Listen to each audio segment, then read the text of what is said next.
कि बाइबल में लिखा है जब जब परमेश्वर फिर आपको परखता है वो, तो कई बार एग्जाम्स परमेश्वर आपके लेता है, वो आपको चेक करता है, क्योंकि वो चाहता है कि आप नेक्स्ट क्लास में जाएं, आपका लेवल जो है वो सेम ना हो। कई बार सडनली आपकी लाइफ में कोई परीक्षा प्रवेश कर जाती है और आप हैरान होते हैं कि ऐसा कोई पाप आपकी लाइफ में नहीं है। कुछ तो अपने पापों की वजह से फंसते हैं। अब सैमसन की लाइफ में कोई परीक्षा नहीं थी, वो तो फंसा था व्यभिचार के कारण। तो सैमसन यूसुफ की एग्जाम्पल नहीं दे सकता, क्योंकि वो व्यभिचार में सच में फंसा था। तो कुछ तो पाप की वजह से फंसे हैं, लेकिन कुछ लोग परमेश्वर में आगे बढ़ने की वजह से परीक्षाओं में जाते हैं।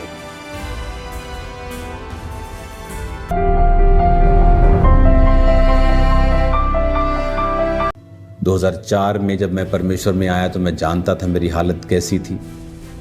वो चीज़ें 2024 में 20 साल बाद मैंने कुछ चीज़ें ऐसी फेस की जो बड़ी चैलेंजिंग थी, लेकिन खुदावन उनसे निकालता गया, ब्लेस करता गया।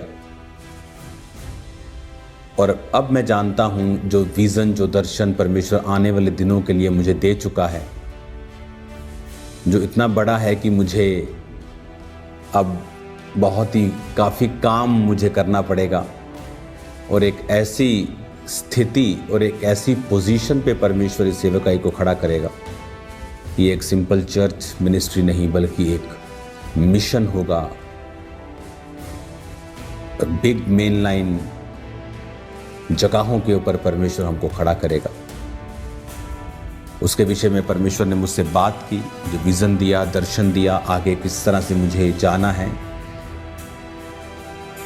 क्योंकि बाइबल में लिखा है जब जब परमेश्वर फिर आपको परखता है, वो आपको प्रमोशन भी देता है। अगर आपके क्लास फर्स्ट के पेपर नहीं हुए, एग्जाम्स नहीं हुए, तो आप नेक्स्ट क्लास में नहीं जाते हैं। तो कई बार एग्जाम्स परमेश्वर आपके लेता है, वो आपको चेक करता है,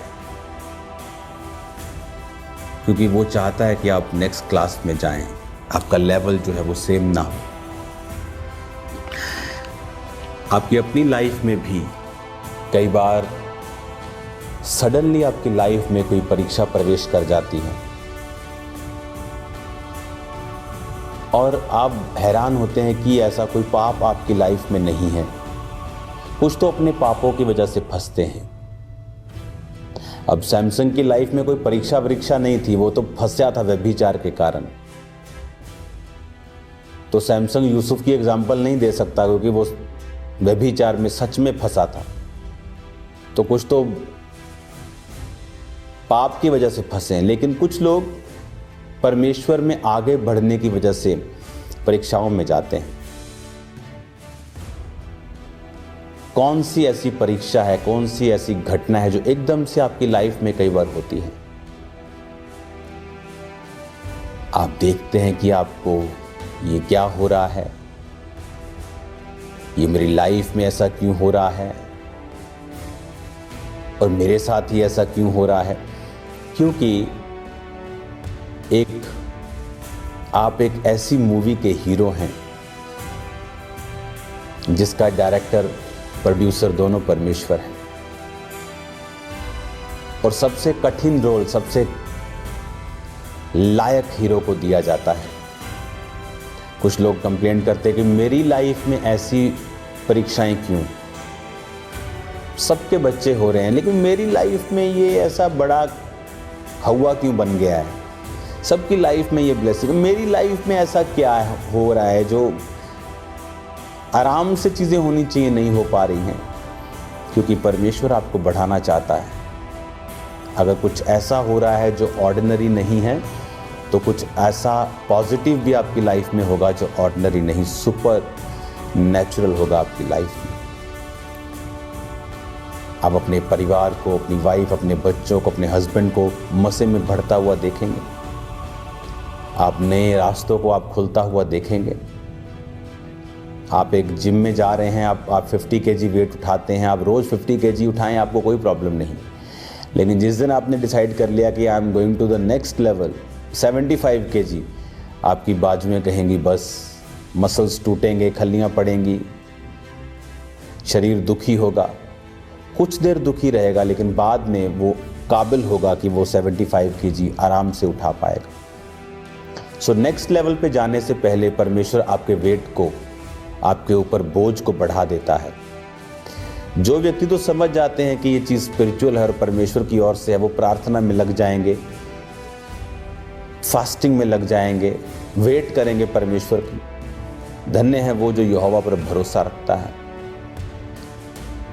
जो यहोवा की बाट जोते हैं, वो नया बल प्राप्त करते जाएंगे। वचन को वो अपना आसरा बना लेता है, हर चीज़ वचन से वो ढूंढता है, वचन ही उसका आसरा है। संसार में उसको कोई भी होप नज़र नहीं आती। some things are like hopeless, but आपको तब परमेश्वर के साथ जुड़े रहना होता है। जब तूफान आता है तो जस्ट आपको फिर जुड़े रहना होता है, लगे रहना होता है प्रेशर के बावजूद भी, और फिर वही टहनी को फल लगते हैं। आपको फल लगने वाले हैं यीशु मसीह के नाम में। परमेश्वर में बने रहें, परीक्षाओं में दुखी ना हो। एक वचन मैं आपके लिए पढ़ूंगा, नीति वचन 3 उसकी 17 आयत में लिखा, उसके मार्ग आनंददायक हैं, उसके सब मार्ग कुशल के हैं। जो बुद्धि को ग्रहण कर लेते हैं उनके लिए वो जीवन का वृक्ष बनती है, जो उसको पकड़े रहते हैं वह धन्य हैं। परमेश्वर ने कहा उसके मार्ग आनंददायक हैं। कुछ देर की परीक्षा के बाद सदा का आनंद है। कुशल वाले मार्ग हैं। लिखा जो बुद्धि ग्रहण करते हैं उनके लिए वो जीवन का वृक्ष बनती है। विजडम, बहुत से लोगों के पास आज विजडम से काम नहीं करते। इधर उधर की फालतू टीचिंग सुन के कुछ भी करने लगते हैं। कोई टाइट देना बंद कर देता है, कोई प्रेयर करना बंद। परमेश्वर तो मेरे दिल में है। आपका बेटा अगर आपके घर में रहता है, आपका बच्चा, आप बोले बेटा बैठ जा, बोले पापा आप तो मेरे दिल में हो, और कभी आपके साथ ना बैठे, वो आपके साथ खाना ना खाए, आपके साथ बात ना करे, आपका रिलेशन कभी उसके साथ स्ट्रांग नहीं हो सकता। आप जितने मर्जी अच्छे हों, अगर आप अपने बच्चों के साथ समय नहीं बिताते, उनके साथ जुड़ते नहीं हैं, आप कभी उनके साथ क्लोज नहीं हो सकते। चाहे आप जीसस के नाम में बहुत ही ब्लेस्ड हों, बड़े अच्छे हों, तब भी नहीं। आपको वो पर्टिकुलरली वो काम करना पड़ता है। हालेलुया। बुद्धि से लिखा, जो बुद्धि को ग्रहण करते वो जीवन का वृक्ष बनती है।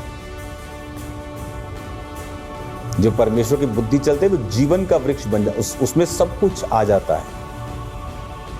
आप प्रभु के साथ समय नहीं बिताते, दूर से उसको हेलो हाय कर लेते हो कि आपने सुन लिया था जीसस तो दिल में होना चाहिए, आप सफर करते हैं। एक व्यक्ति को जिसको टाइथ की वैल्यू मालूम है, बोने की वैल्यू मालूम है, जब वो उस कामों में लगातार करता है उसको पता है रिजल्ट आएगा। मेरी लाइफ में बहुत रिजल्ट आए हैं। आप कुछ प्रार्थना का उत्तर मेरी लाइफ में 10 साल बाद आया, लेकिन इसका मतलब ये नहीं कि वो प्रार्थना का उत्तर नहीं दे रहा था प्रभु, वो लिख रहा था।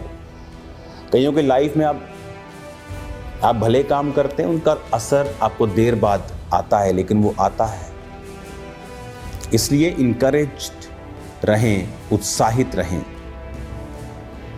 निराश ना हो, दुखी ना हो, क्योंकि बिग रिजल्ट उन लोगों के लिए है। आप परमेश्वर में बने रहेंगे, खड़े रहेंगे, आप सेम नहीं रहेंगे।